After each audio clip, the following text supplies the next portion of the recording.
चलो आज यहाँ शुरू करते हैं।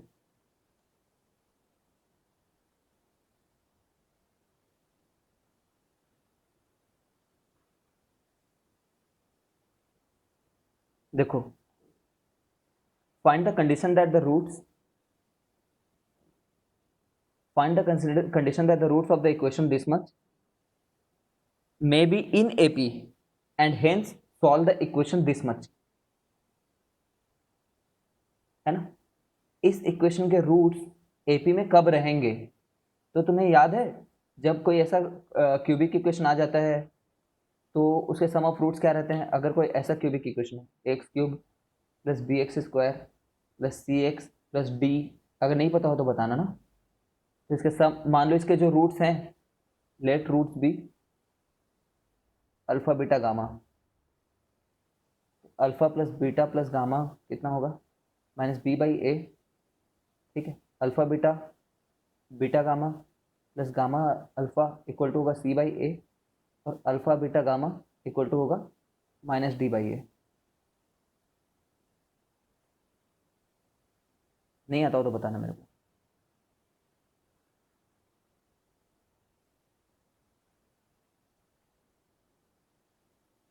ठीक है, चलो फिर आता है तो गुड, नहीं आता तो रट लो। अब इसमें लेट द रूट्स भी अल्फा बीटा और गामा, ठीक है ना। तो हम लोग बोलेंगे कि alpha plus beta plus gamma जो होगा वो क्या होना चाहिए? जो ये वाला टर्म है उसका माइनस, है ना। माइनस कैसे लेंगे? Minus of minus P upon 1, x cube का कोएफिशिएंट, तो कितना हो गया? पी हो गया कुल मिलाकर के, ठीक है ना।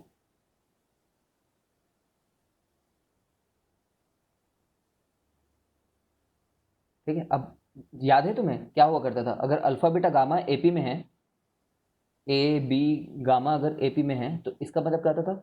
बीच वाले टर्म का डबल कर दोगे तो लास्ट वाला और फर्स्ट वाला टर्म, तो ये दोनों को जोड़ने पे कितना आएगा? बीच वाला टर्म का ट्वाइस, ठीक है।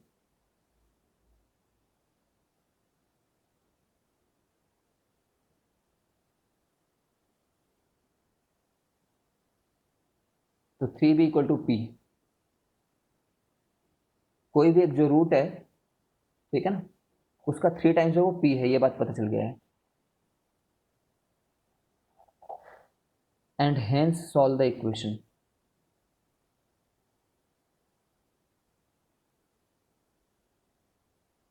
हेंस, जब भी ऐसा एंड हेंस दिया होता है ना, एंड, अच्छा हाँ, हेंस वर्ड लिखा होता है, तो हेंस का ये मतलब होता है कि ये वाले रिजल्ट, इससे कुछ एक रिजल्ट आ रहा होगा, ठीक है। इससे जो रिजल्ट आ रहा होगा उसको यूज करना है करके। इन एनी केस देख लो यार, इन तीनों को एपी में मान लो, अल्फा बीटा गामा लिख लो, या तो ऐसे लिख लो ना, फिर ए माइनस डी, ए और ए प्लस डी लिख लो तो थोड़ा सरल पड़ेगा। क्यों हम ऐसा माने और ऐसा ना माने, है ना, मतलब ये तो ज़्यादा अच्छा बात हुआ ना, ऐसा सोचना। तो एक मिनट के लिए इसको डिस्कार्ड करते हैं ऊपर वाले को। इन तीनों का सम कितना होगा? 3a इक्वल टू पी हो जाएगा, ठीक है। वही बात तो वही आई है कि बीच वाला जो टर्म है, बीच वाला टर्म है उसका जो 3 टाइम्स है वो पी है, ठीक है। तो इस तरीके से ना जा करके अभी इसको कट कर लेते हैं 1 मिनट के लिए, ठीक है ना। यहाँ से देखते हैं, है ना। अब उसका प्रोडक्ट लेंगे तो कितना आएगा? प्रोडक्ट ऑल थ्री का प्रोडक्ट, मतलब ये चीज़ ए माइनस डी, ए, ए प्लस डी, वो आएगा। ऑल द थ्री प्रोडक्ट्स क्या होता था? माइनस डी बाई ए होता था, मतलब माइनस आर का, माइनस आर का भी माइनस, है ना, अपॉन 1, तो आर आ जा रहा है। तुम समझ पा रहे हो ये क्या आ रहा है? फिर a square minus d square into a, ये आर आ रहा है, ठीक है। और ए की वैल्यू पता है पी, ठीक है ना, ए की वैल्यू पी बाई 3, ठीक है ना। अब एक चीज़ और रह रहा है, डी रह रहा है, डी। तो डी के लिए भी एक रिलेशन निकाल सकते हैं ना, product of two things taken one at a time.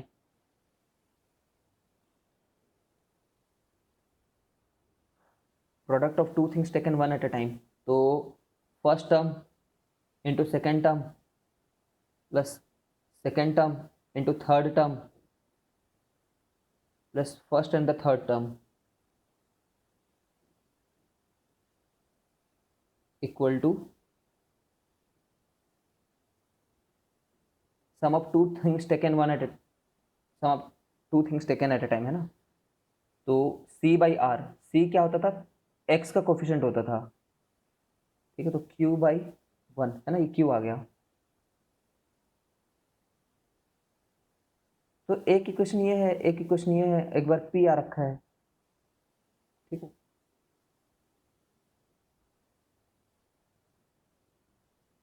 तो कुल मिलाकर के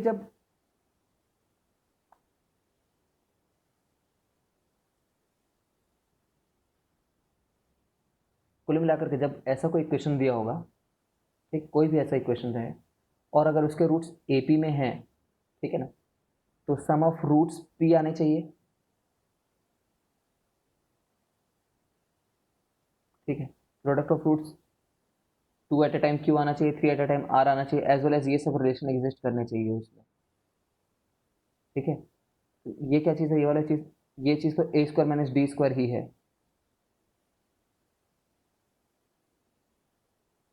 देखो हमें पी क्यू और आर में रिलेशन चाहिए यार, अगर तुम समझ नहीं रहे हो तो ये देखो, इसको ए स्क्वायर माइनस आर स्क्वायर लिख सकता हूँ, ए स्क्वायर माइनस डी स्क्वायर लिख सकता हूँ, इसको क्या लिख सकता हूँ, ए स्क्वायर प्लस ए डी, ठीक है। ऐसा कर लो, इन दोनों को जोड़ दो, तो क्या आएगा, ए स्क्वायर यहाँ पे रखा हुआ है, ए स्क्वायर यहाँ पे रखा हुआ है, एक माइनस ए डी है, एक प्लस ए डी है, minus A D plus A D को मार दिया, ठीक है। तो ए स्क्वायर टू ए स्क्वायर रह रहा है यहाँ पे, ठीक है। तो ये जो टर्म है ये क्यू है, और ये क्या है, a square minus d square को आर बाई ए लिख सकता हूँ मैं, r by a equal to q, यहाँ पे टू ए स्क्वायर, ठीक है।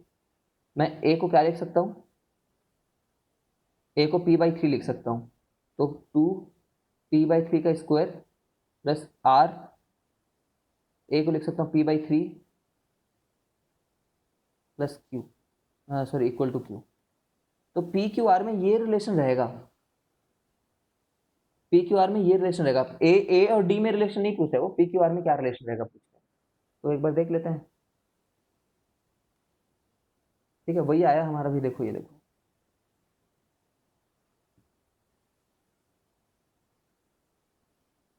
ठीक है।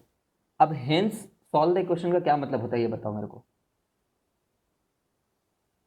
हेंस सॉल्व द इक्वेशन मतलब, इसका मतलब ये है कि हमारा जो ये रिजल्ट आया है ना, क्या ये भी इसी रिजल्ट को फॉलो कर रहा है, ये चीज़ हमें एक बार चेक करनी चाहिए, ठीक है।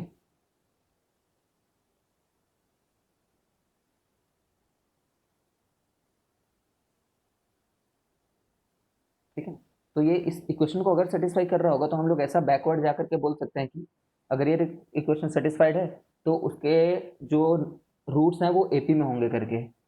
तो करके देखते हैं, टू टाइम्स इसके लिए पी क्या चीज़ है, 12, है ना। ऐसा क्वेश्चन एग्जाम में नहीं आएगा, डरो मत, है ना। बस ये तो तुम्हें सिखाने के लिए बताया जा रहा है, ठीक है। सीबीएसई में तो कतई नहीं आएगा। R into three by P,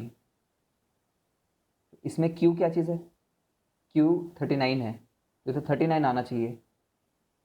verify कर रहे हैं हम लोग, है ना। थ्री आर, आर क्या चीज़ है, माइनस 28 आर, है ना। 28 इंटू थ्री अपॉन पी क्या चीज़ था, पी 12 था,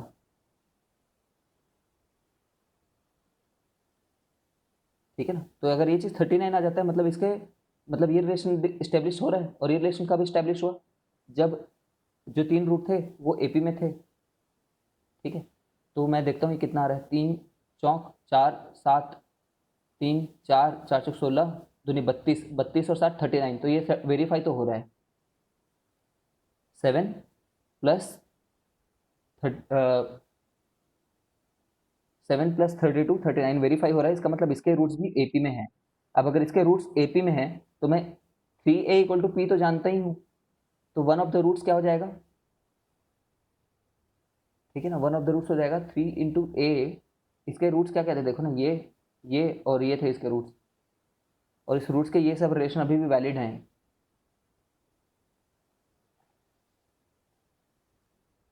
ठीक है। तो three a equal to p, तो one of the roots is a, P हमारे लिए 12 है, A हो गया 4,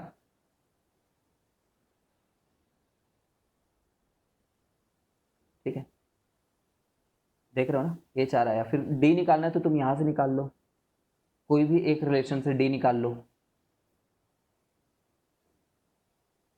इसमें A को पुट करो, Q तो तुम्हें पता है तो D पता चल जाएगा, A और D पता है तो तीनों रूट्स पता चल जाएंगे।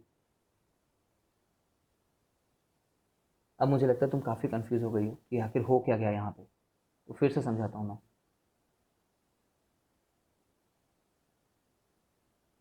हर्ष भी सोच रहे क्या हुआ है यहाँ पे।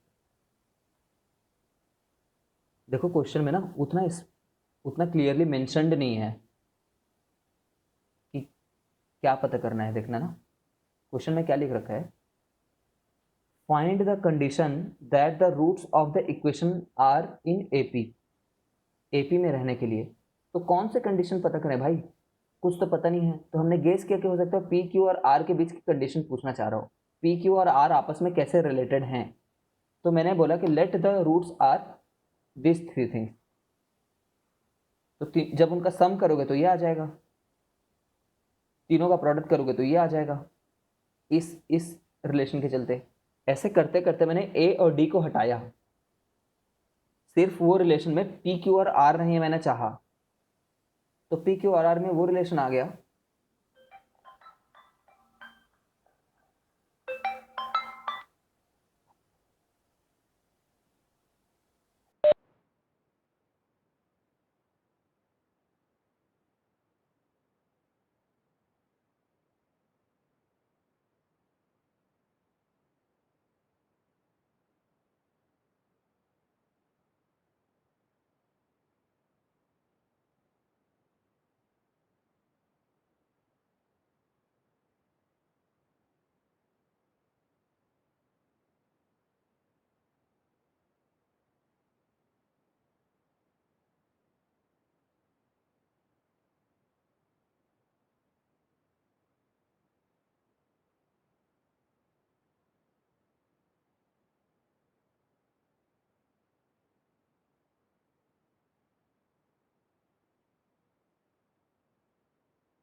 तो मैंने पी क्यू आर में रिलेशन निकाल लिया,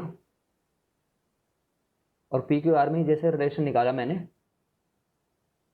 वैसे ही मैंने बोला कि इस वाले क्वेश्चन में पी क्यू आर अगर वही रिलेशन फॉलो कर रहे हैं, अगर सेम रिलेशन फॉलो कर रहे हैं तो इनके भी रूट्स पक्का एपी में होंगे, ठीक है, और अगर उनके भी रूट्स एपी में है तो हर ये चीज़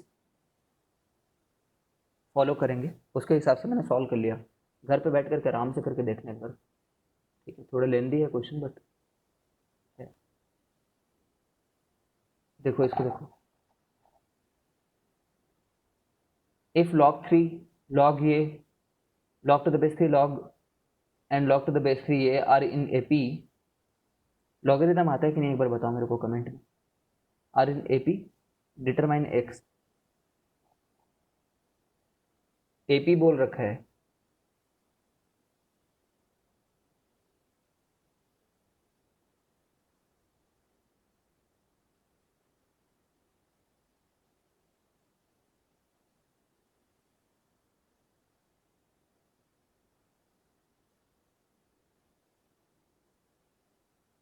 थोड़ा बहुत आता है, जरा बता दीजिए।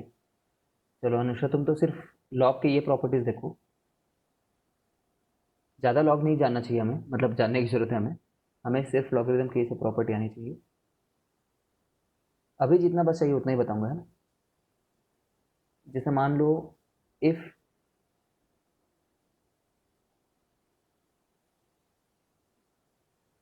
लॉग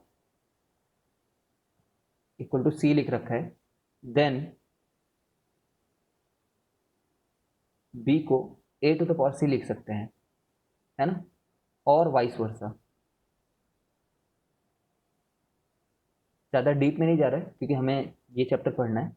जैसे कि मान लो अगर मुझे लिख रखा है कि 10 इक्वल टू 100 इक्वल टू 10 का पावर 2, ठीक है ना।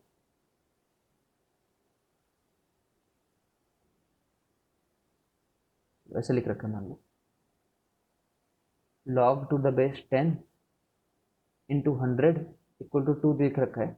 तो हम हमेशा 100 को, ये नीचे वाला यहाँ पे जाता है, ऐसे विजुअली याद रखा करो दिमाग में, इसमें जाता है और ये ऊपर चढ़ जाता है, जिसके चलते 10 टू द पावर 2 बन जाता है। लॉगरिदम कैसे डिफाइंड है, बस ऐसा डिफाइंड है कि जब जब तुम ये एक्सप्रेशन देख पा रहे हो ना, तब तब तुम इसको इस तरीके से कन्वर्ट कर सक रहे हो। ये नीचे आ जाएगा, यहाँ पे लॉग लग जाएगा, ठीक है। बस इतना सा समझो लॉग में, तो मतलब ऐसे सोचो, अगर कहीं पे ये दे रखा है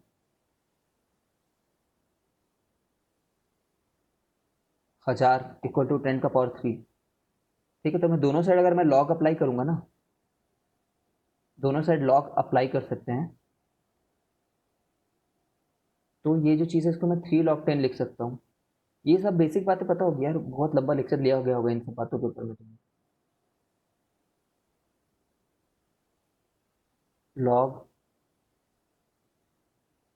जैसे मान लो सिर्फ मैंने log 5 लिख रखा है, इसका मतलब क्या है रियलिटी में। log 5 नोटेशन का ये मतलब होता है कि लॉग के बेस में 10 है, अगर कुछ बेस मेंशनड नहीं है तो बेस 10 है। बेस कुछ भी हो सकता है, ठीक है, बट कुछ नहीं दिया होता तो बेस 10 वाले लॉगरिदम को पढ़ते हैं।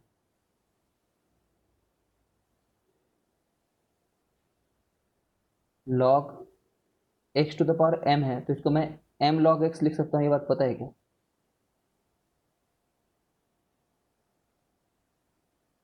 अगर अगर ऐसा दे रखा है तो you can write this thing, you can write it as like this, इस वाली चीज़ को तुम ऐसे लिख सकती हो, इस वाली चीज़ को ऐसे लिख सकते हैं। ये सब बातें पता है कि नहीं पता है, बताओ। नहीं पता होंगे तो घबराओ मत, ट्राई करता हूँ और बताने का।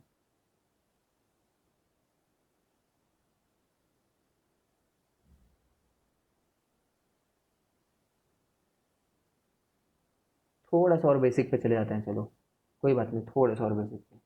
जैसे मान लो लॉगरिदम क्यों आया दुनिया में, बताता हूँ मैं, देखो। जैसे मान लो तुम्हें ये प्लॉट करना है 1,1 2,2, ठीक है, 8,13 4,4, ऐसे मान लो तुम्हें ये सबको प्लॉट करना है 1 2 3 4, तो आराम से प्लॉट कर सकते हो।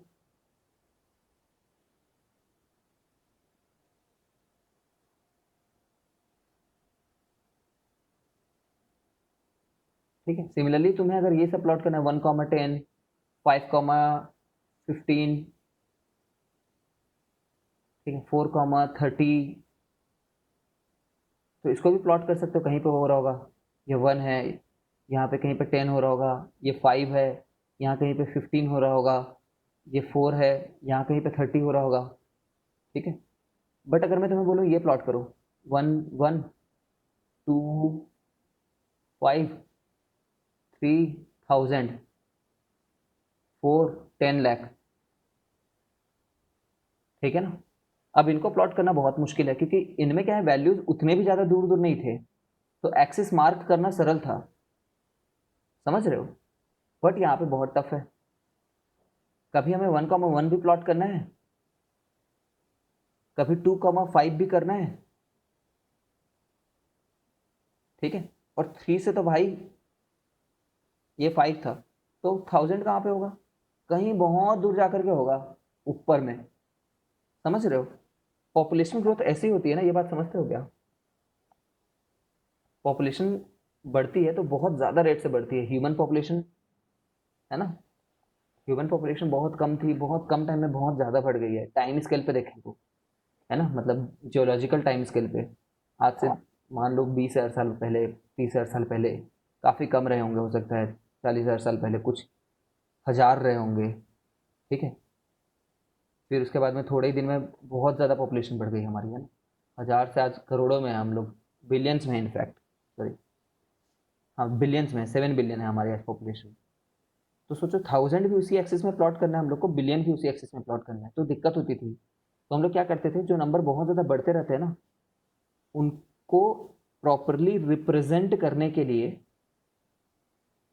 ठीक है, हम लोगों ने क्या किया, उनका लॉगरिदम नाम का एक डिवाइस टूल वो किया, निकाला हमने।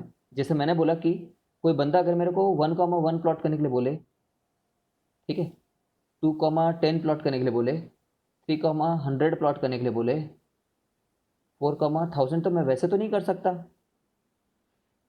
नॉर्मली मुझे एक एक्सिस बना के करने में बहुत दिक्कत होगी,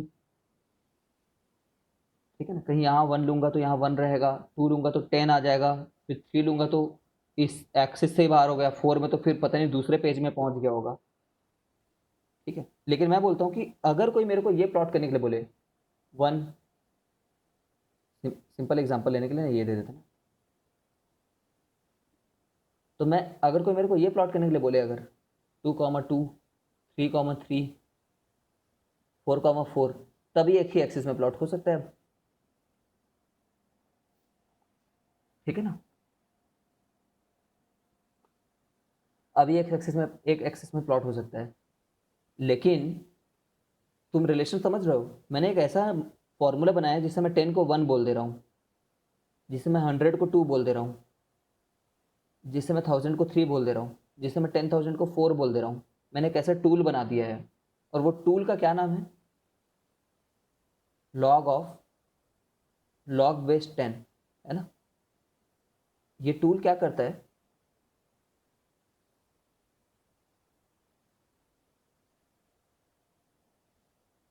अगर ये 10 की किसी भी पावर को देखेगा ना,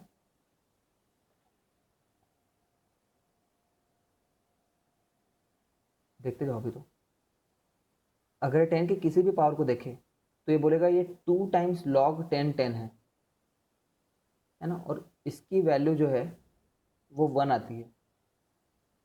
तो मैं बोलूँगा कि भाई जब तुम्हें 100 प्लॉट करना हो नॉर्मल स्केल पे, तो उससे अच्छा तुम 2 प्लॉट कर दो लॉगरिदमिक स्केल पे।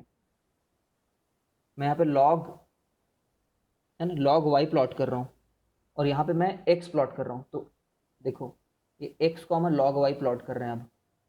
तो एक्स जब 1 है तो लॉग वाई कितना है, 1 है। एक्स जब 2 है तब लॉग वाई 2 है।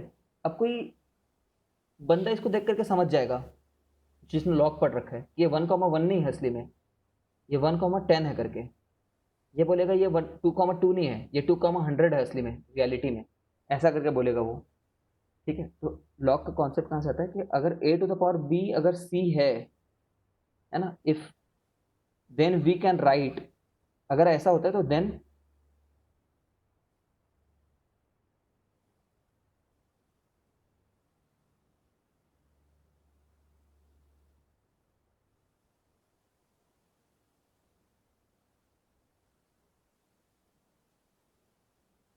इसको बी बोल देंगे करके। ठीक है, सीधे बात ये है, अगर ऐसा लिख रखा है तो यहाँ से यहाँ पहुँच सकते हैं, अगर ऐसा लिख रखा है तो यहाँ से यहाँ पहुँच सकते हैं।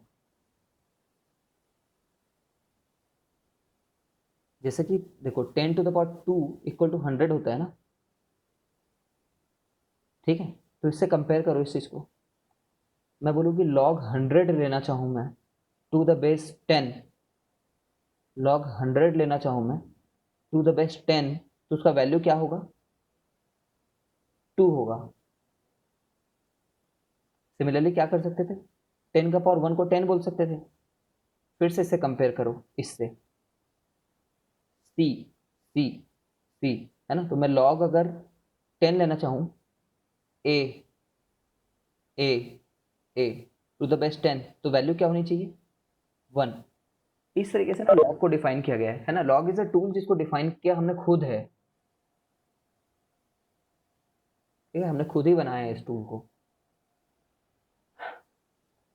लॉगरिदम पूरा नहीं पढ़ाऊंगा मैं यहाँ पे, इसीलिए बोल रहा हूँ, तुम्हें सिर्फ ये सब प्रॉपर्टी अब पता होनी चाहिए कि log to the base a b का कोई भी पावर रहे तो इसको हम हमेशा पावर सामने आ जाती है। ये सब प्रॉपर्टीज है लॉग की, ठीक है। Property number 1, example, log 5 6 to the power 10 है मान लो, ठीक है ना, तो तुम इसको ऐसे लिख सकते हो 10 लॉग 5 6 करके। सिमिलरली ये प्रॉपर्टी होती है, लॉग ए का पावर कोई भी n है, बी का पावर कोई भी m है, m तो सामने उतरता है और n नीचे में उतरता है,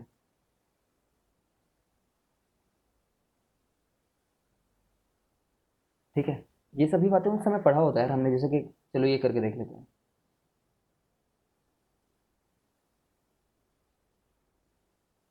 5 25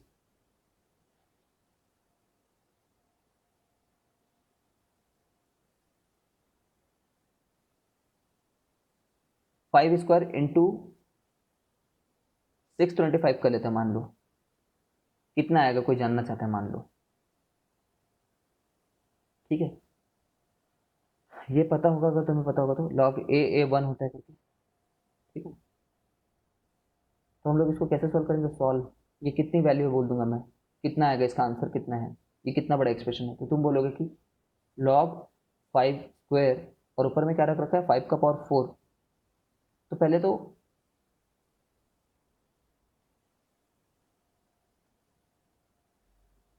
ये पावर 4 है वो सामने आ जाएगा,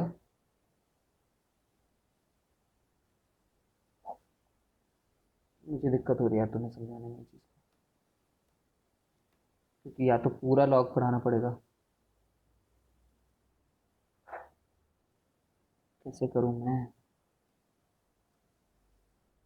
नीचे वाले टर्म को 25 लिख दो, ऊपर वाला टर्म 25 का स्क्वायर है, तो इसको ऐसे लिख सकते हैं 2 लॉग 25 ठीक है। जब ऐसा हो जाता है तो 1 हो जाता है, तो 2 हो गया, 2 कहाँ से आता, और जब इस चीज़ को कैसे उतारते, 4 को सामने में उतार लेते,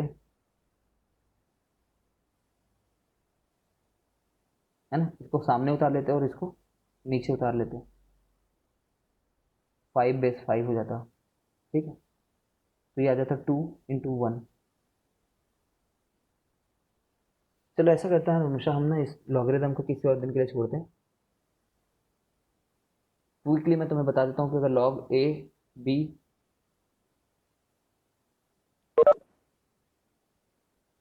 log c log a c है, तो तुम इसको ऐसा लिख सकते हो,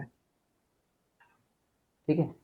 जैसे मतलब लॉग 5 और यहाँ पे लिख रखा है मैंने 25 प्लस लॉग 5 मैंने लिख रखा है 6, तो इसको लिख सकते हो तुम लॉग 5 25 × 6, ठीक है। तो कितना आ जाता है, लॉग 5 × 150, ठीक है। बस ये प्रॉपर्टी अगर हमें पता हो तो हम लोग इस क्वेश्चन को अटेम्प्ट कर सकते हैं, यहाँ पे जो लिख रखा है ना। फिर कभी मैं तुम लॉग बताऊंगा बहुत डिटेल में।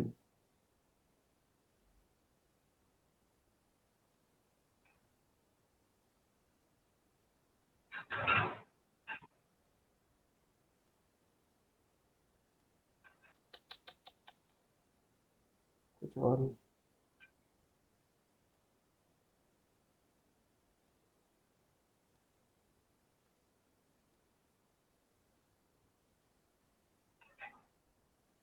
कहाँ चले गया,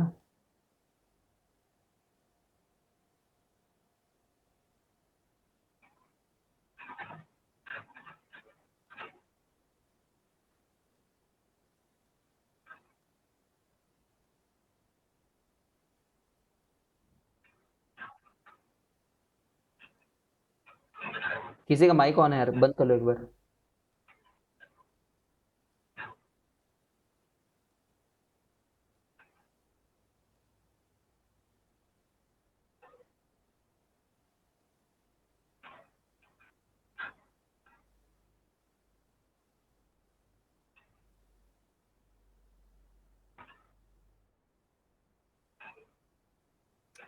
का माइक ऑन है यार ये।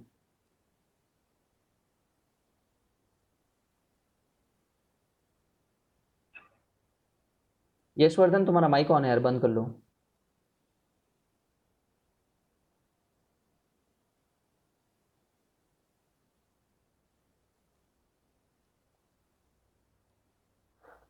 देख लो फिर इसको कैसे सॉल्व करते फिर अगर लॉग आते रहता तो। आई नो मैंने ढंग से एक्सप्लेनेशन नहीं दिया उसको, just because it will take infinite time. तो ये तीन चीज़ें अगर लॉग, ये अगर एपी में है मतलब बीच का अगर मैं टर्म का ट्वाइस करूँ, बीच के टर्म का ट्वाइस करूँ तो ये क्या हो जाएगा, फर्स्ट और लास्ट का सम हो जाएगा।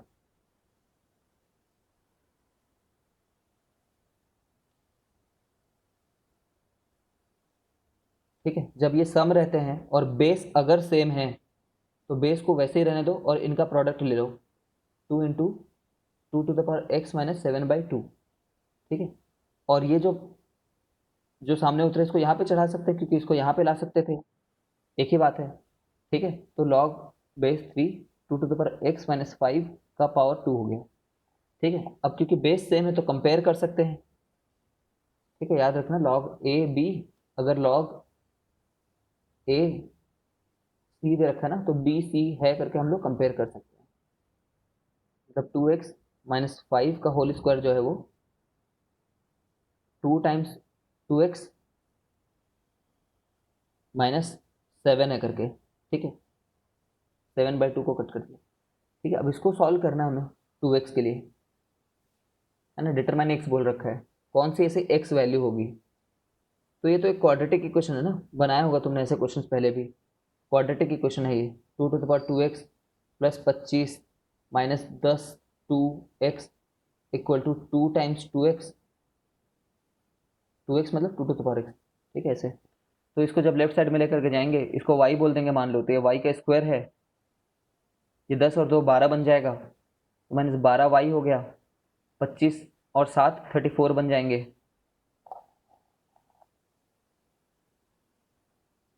32 हो जाएंगे। ठीक है, ठीक है ना, अब इसको सॉल्व करना है मेरे को, तो ये कितना है 32, 16 2 जा 8 4 जा 8 4, है ना, 8 4 हो जा रहा है।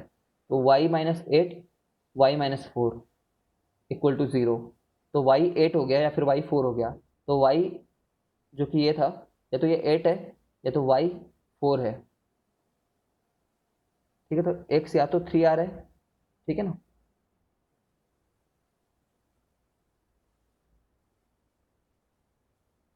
या तो x 2 आ रहा है।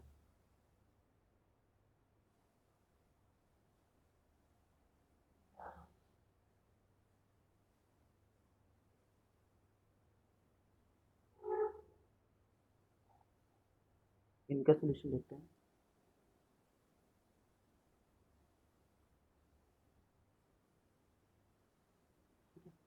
ठीक है, तो अब ये जो दो वैल्यू है ना, उसमें से कौन सी वैल्यू नहीं हो सकती, उसके लिए फंक्शंस का थोड़ा नॉलेज होना चाहिए। जैसे x को जब तुम 2 डालोगे तो क्या होगा, ऊपर में आ जाओ एक बार। x को अगर 2 डालते हो तो ये टर्म क्या बन जाएगा, 2 × 2 - 5 जो हो जाएगा -4। लेकिन लॉग के अंदर में कभी भी चीजें नेगेटिव नहीं जाती हैं, log is not defined for negative things, such things are not defined. ठीक है, क्यों नहीं डिफाइंड है, लॉग का ग्राफ ऐसा होता है, क्यों नहीं डिफाइंड है, तो लॉगरिथम चैप्टर पढ़ाऊंगा तो समझ में आएगा तुम्हें। ये लॉग नेगेटिव एक्सेस के लिए तो, नेगेटिव एक्स एक्सिस में तो कहीं नहीं दिखता है, सिर्फ पॉजिटिव एक्स एक्सिस में दिखता है, इसलिए 2 को नहीं ले रहे हैं। ठीक है, लॉग का क्वेश्चन था, भूल गया मान लो। इस इक्वेशन को सॉल्व करना तो ये भी एक एपी होगा, इतना माइनस इतना करके देखो, है ना। अब दिया है क्वेश्चन तो एपी ही दिया होगा, अभी दो ही एक ही दो टर्म से थोड़ी बता दोगे एपी है कि नहीं है करके, दो टर्म से नहीं बता सकते हो। ठीक है, लेकिन एपी दिया होगा करके मान करके सॉल्व करना घर पे, nth टर्म का सम लगाना, बन जाएगा।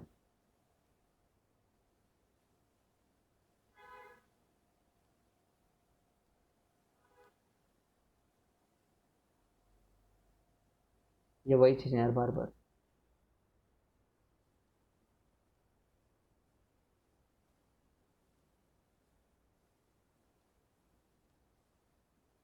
देखो अरिथमेटिक मीन क्या होता है,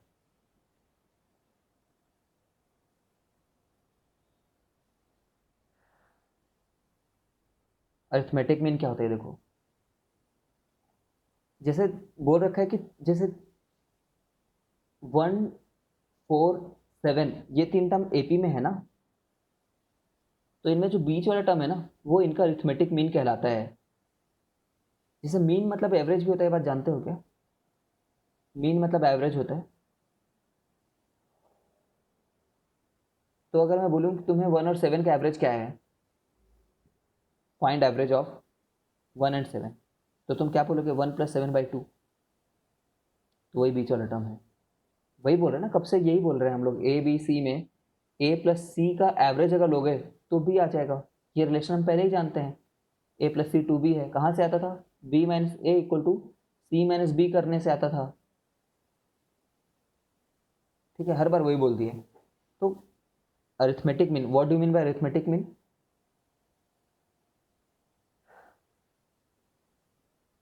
ए बी सी अगर ए बी में है तो बीच वाला टर्म अरिथमेटिक मीन कहलाएगा, है ना। या फिर ऐसे बोल लो कि बी जो है वो A+C/2 है करके। ठीक है,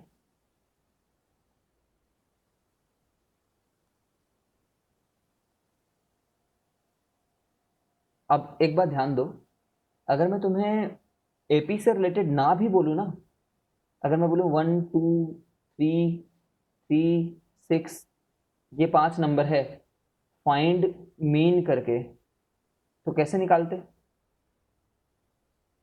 1 + 2 + 3 + 6 डिवाइडेड बाई 5 करके निकालते हैं।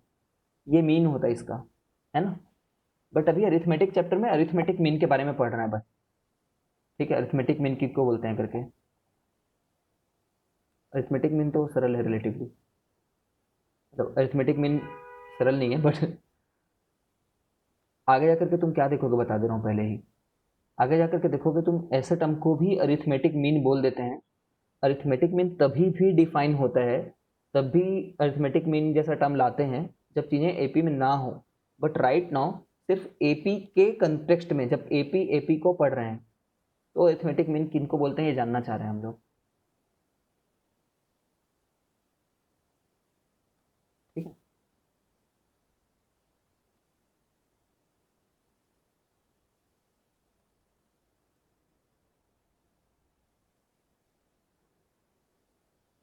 चलो ये देखो तो एक बार, 1, 6, 1, 6, 11, 16, मान लो ये 4 नंबर एपी में है। अब मैं तुम्हें ये शो करने वाले हूँ कि इनके बीच में जब तुम अरिथमेटिक मीन्स डालोगे ना, 1 और 6 का मीन कितना होगा। अरे यार ये ऑड नंबर आ जा रहा है, रुको थोड़ा अच्छा ले लेता हूँ ताकि दिखने में अच्छा लगे। 1, 7, 13,